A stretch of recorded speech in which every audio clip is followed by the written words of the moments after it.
Geeta Yadav was raised in Bombay after being born in Kapu, Udupi.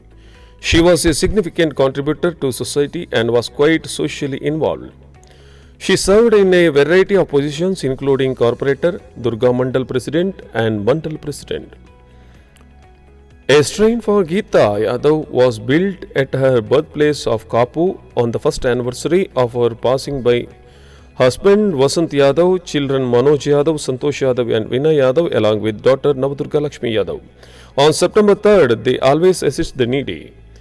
They have given out books, water coolers and even pulses to widow on the occasion of the celebration of the second year. They provided free health screenings, cataract surgery, free spectacles, free medications and until on the third death anniversary. It is true that they have proven Mother's divinity through this.